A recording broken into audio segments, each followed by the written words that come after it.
type of psychosexual disorder is paraphilic disorders.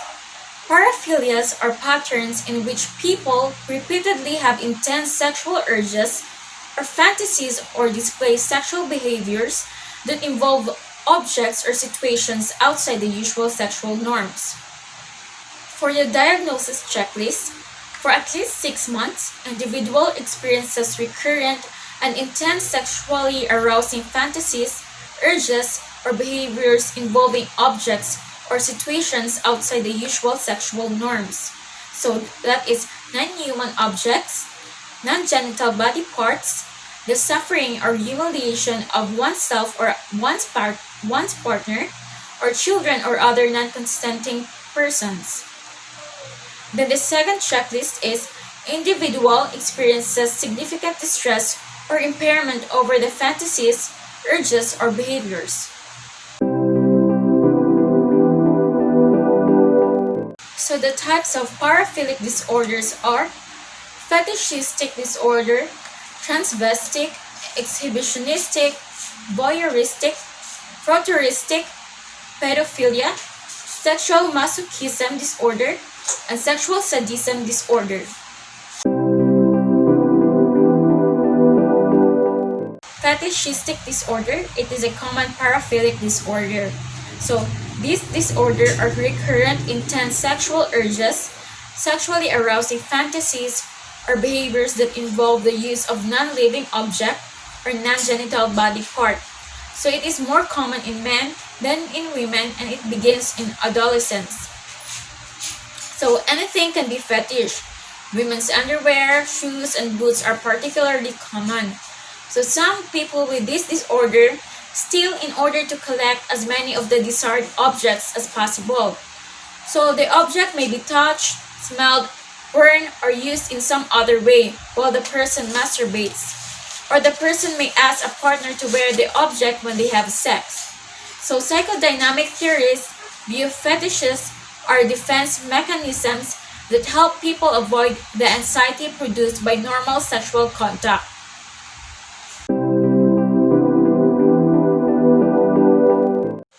So the therapies and treatments are aversion therapy.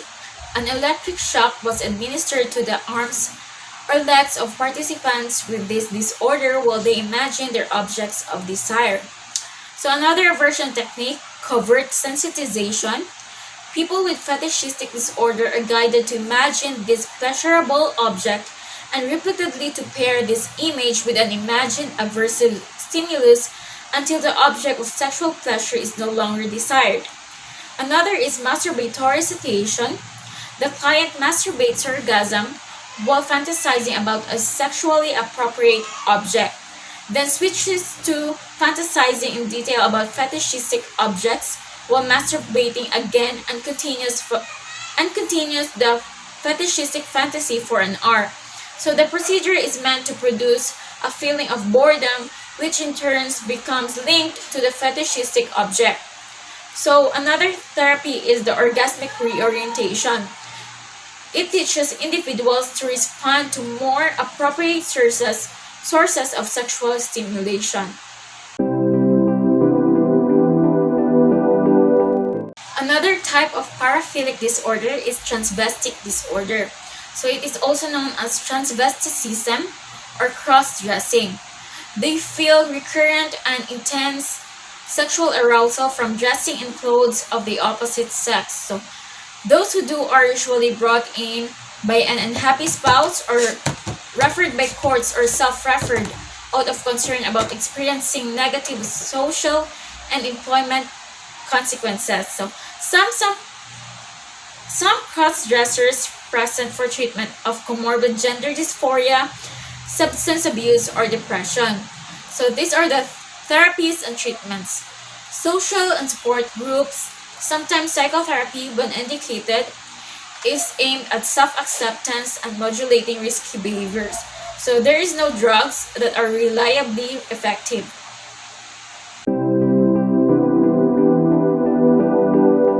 So the third type of paraphilic disorder is exhibitionistic disorder. So a person with exhibitionistic disorder experiences recurrent and intense sexual arousal from exposing his genitals to an unsuspecting individuals. Arousal reflected by fantasies, urges, or behaviors. So most often, the person wants to provoke shock or surprise rather than initiate sexual activity with the victim. So sometimes an exhibitionist will expose himself in a particular neighborhood or at a particular hour. So it is usually found in men.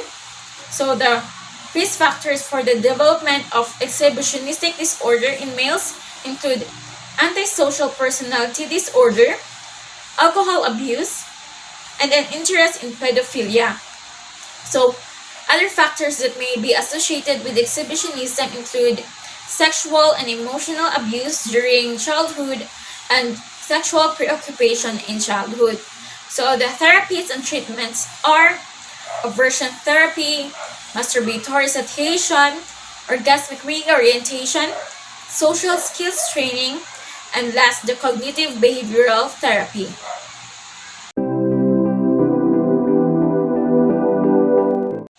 The fourth type of paraphilic disorder is voyeuristic disorder. So the individual normally experiences sexual arousal when spying intentionally on unsuspecting people. So the person being watched may be naked, disrobing, or engaging in sexual activities. So the voyeur may also record these acts for later viewing. So voyeurs are also known as peeping toms. They use binoculars, mirrors, and recording cameras while peeping through peepholes and windows.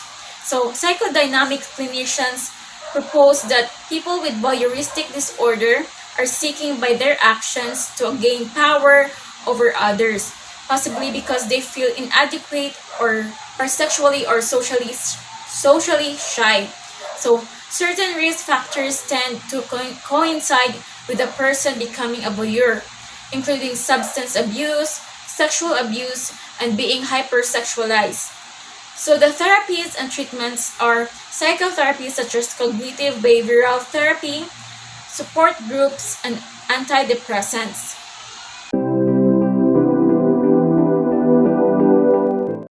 The fifth type of paraphilic disorder is futuristic disorder. So a person with futuristic disorder experiences repeated and intense sexual arousal from touching or rubbing against a non-consenting person. So footage from the French frotter to rub. So it is usually committed in a crowded place such as a subway or a busy sidewalk.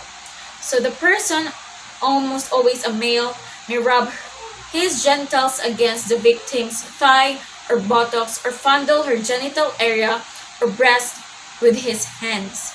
So some theories as to the root cause of futuristic disorder focus on social issues that result in a lack of consenting partners, and others on a inability to control one's sex drive. So, but ultimately, what causes the disorder remains unknown. So the risk factors may include preoccupation with sex or hypersexuality issues, such as unusually frequent and intense sexual urges. So the therapies and treatments are psychotherapy, such as cognitive behavioral therapy and antidepressants.